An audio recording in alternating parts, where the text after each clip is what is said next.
Salut à tous, j'espère que vous portez bien. On va parler d'intelligence artificielle dans cette vidéo et de remplissage génératif. Alors, qu'est-ce que le remplissage génératif? Eh bien, c'est quand on vient recréer un petit peu d'arrière-plan sur une photo, comme l'image que vous pouvez voir actuellement à l'écran. Alors, le vase était mal positionné et facilement, j'ai pu avoir un arrière-plan un peu plus conséquent. Alors, ça se fait facilement avec Photoshop et Firefly. Ici, nous, on va utiliser la version gratuite en s'enregistrant en ligne. Vous avez le droit à 25 images par mois. Vous avez un menu très simplifié qui va vous permettre d'enlever des objets, de rajouter des objets ou d'agrandir l'arrière-plan. Ça se fait avec la plus grande facilité. Mais en attendant, pensez à vous abonner, enclencher les notifications et partager les vidéos pour aider la chaîne. Ça serait hyper cool. Et nous, on se retrouve tout de suite après ça.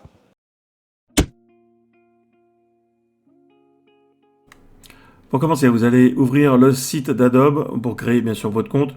Moi, c'est déjà fait, alors c'est tout simple. Je crois que vous avez 25 images par mois. Voilà la page d'accueil. Alors, vous avez pas mal d'éléments. Ici, j'avais déjà fait une vidéo sur comment créer des images avec les prompts et Firefly. Je reviendrai peut-être un jour dessus. En tout cas, nous, la partie qui nous intéresse, c'est celle-ci, pour supprimer, rajouter des objets et rajouter de la matière.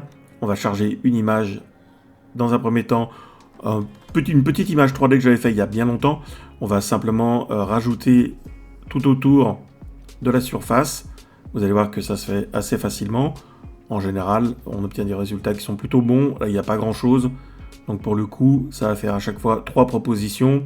Ici, on est en libre, mais vous pouvez recadrer comme vous voulez. Et on ne met pas de prompt là. Et on clique sur générer. Et vous allez voir que, à part les positions d'ombre, on obtient des choses qui sont tout à fait correctes. Alors c'est relativement rapide. Et voilà le résultat. Ça fonctionne plutôt bien. Donc voilà la deuxième, qui me paraît d'ailleurs la mieux. Et la troisième, même la troisième est pas mal aussi au niveau des ombres. Et une fois que c'est fait, vous avez la possibilité, bien sûr, de conserver et de télécharger ici.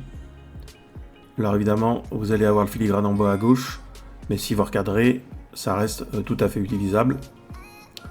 Donc voilà pour ce premier essai.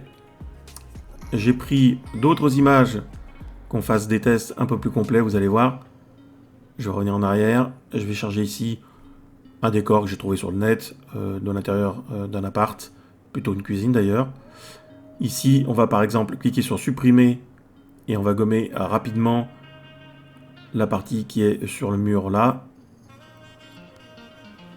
Et on va générer de la matière pour compléter ce vide. Je clique sur supprimer. Alors là, on a des ombres, donc le résultat sera plus ou moins réussi.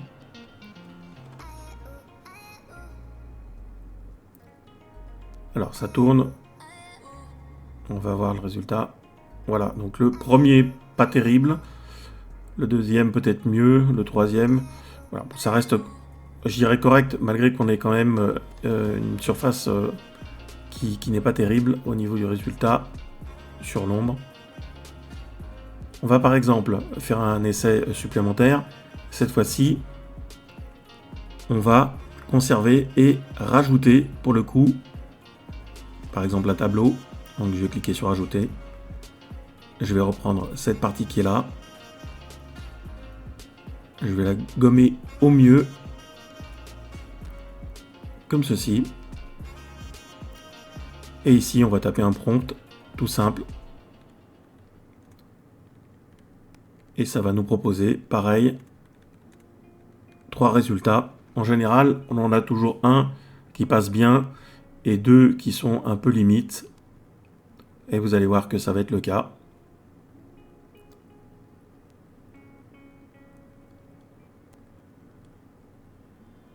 Allez, premier tableau, je dirais qu'on est pas mal au niveau de l'ombre.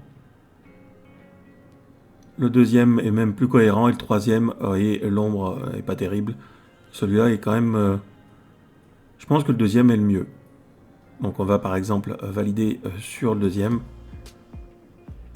Et puis maintenant, on va le télécharger pour voir au final ce que ça donne. Donc voilà le résultat. Si on zoome dessus, on s'aperçoit quand même que ça reste correct. Là où ça va être un peu plus compliqué, c'est si on veut rajouter de la matière. Là, on va descendre un petit peu là. On va étirer un peu tout autour. Et puis pareil en haut. On va supprimer le prompt qui est là et on va laisser générer automatiquement.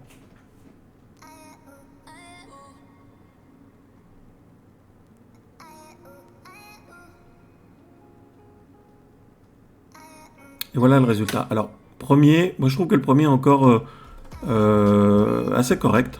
On est pas mal. Sur le deuxième, alors évidemment il est un peu plus joli, mais là on s'aperçoit tout de suite que sur la démarcation là, on est beaucoup plus flou au niveau de la qualité d'image.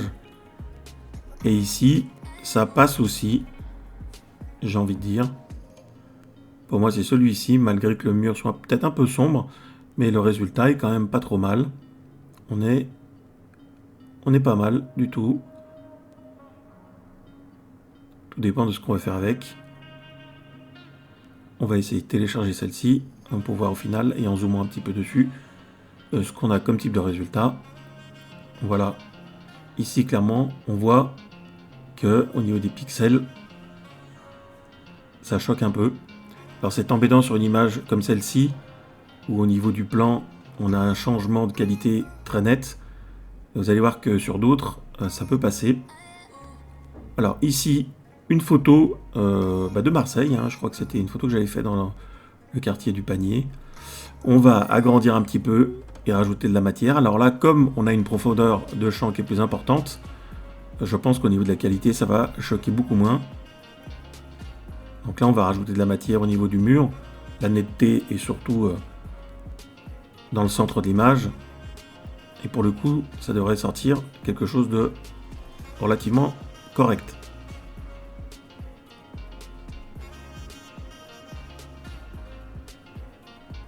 Ça calcule.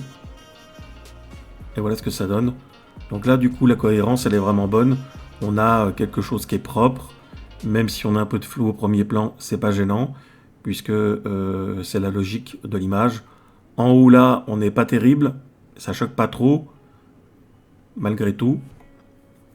Et au premier plan, eh bien ça reste bon aussi. Alors peu importe, là, je dirais que les trois images passent. On va refaire l'essai en cadrant d'une manière un petit peu différente. Par exemple, là on va simplement étirer latéralement et on va replacer l'image. On va laisser la partie supérieure identique. De cette manière, ça permettra... Là, on peut agrandir, par exemple, la partie inférieure. Ça ne sera pas gênant si les pavés sont flous. Et on va voir ce que ça donne au niveau du résultat.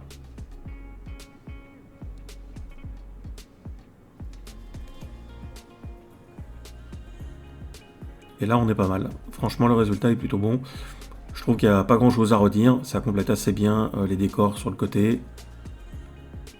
Le premier plan, même s'il est légèrement flou, c'est cohérent, ça passe. Il n'y a vraiment aucun problème. Donc je suis assez convaincu. Je vous laisserai faire le test. On va télécharger celle-là. Et puis après, on va l'ouvrir pour voir ce que ça donne. La voici. Donc je zoome un peu. Mais pour moi, ça reste utilisable sans aucun problème. Allez, après on va faire un dernier essai avec donc une photo de moi-même, mes chers amis, qui n'est pas très bien cadrée d'ailleurs. Et c'est là que vous allez voir que ça reste compliqué sur ce genre-là. Donc ici, on va par exemple supprimer le tableau qui est en haut. Alors pour le coup, ça va se faire assez bien.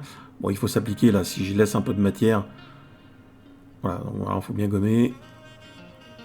On va marquer cliquer sur soustraire, supprimer. Donc là, ça fonctionne bien dans le principe.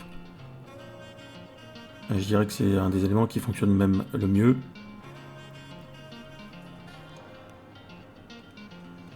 Et voilà, donc il reste une petite tâche. C'est sans doute un endroit où j'ai mal gommé. Mais bon, peu importe les propositions, on est bien. Alors là où c'est plus compliqué, c'est quand on va vouloir rajouter de la matière. Ce qu'on va faire déjà là, par exemple, on va rajouter un élément ici, dans la partie évidée que j'ai gommé. là. Et je vais demander par exemple, je vais taper téléviseur et on va générer, on va voir ce que ça propose.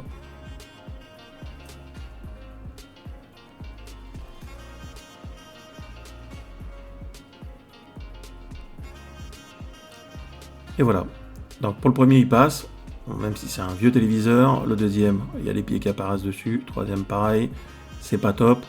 Celui-là on peut le valider. Il aurait peut-être fallu que le prompt soit un peu plus précis. Et là, je vais essayer de mettre un peu plus de matière de chaque côté. Et on va voir ce que ça me propose. Donc là, je supprime ce prompt-là. Je laisse en libre. Et je clique sur générer.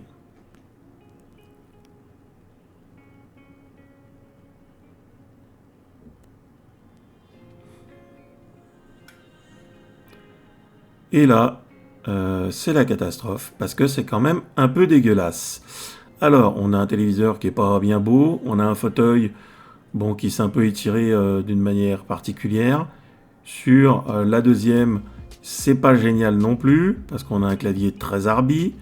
Et la troisième, j'ai envie de dire que, ouais, voilà, le fauteuil pareil, pas beau, pas beau, pas beau. Alors là, évidemment, sur les images comme ça dépend vraiment de ce qu'on a. Très honnêtement, c'est à vous de tester pour voir ce que ça donne. Mais parfois, ça passe pas. Et ça, c'est un peu logique. Malheureusement, on n'est pas encore au top avec ce type de logiciel. Vous l'avez vu, ça se fait avec assez de facilité. Alors évidemment, vous avez le petit encart en bas à gauche, à vous de recadrer.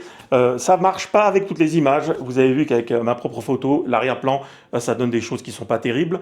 Et évidemment, si vous avez qu'un seul plan principal avec un paysage, on arrive à voir les extrémités de la photo qui restent relativement floues ou pixelisées si on zoome dessus. Par contre, quand vous avez, comme sur la photo de la ruelle, avec des plans différents et des profondeurs de champ différents, eh bien, le résultat est plutôt assez concluant. Voilà, c'est tout pour moi. Pensez bien sûr à mettre des commentaires, à poser des questions. J'y répondrai avec plaisir. Et je vous dis à bientôt pour des vidéos et plein d'infos. Ciao, ciao.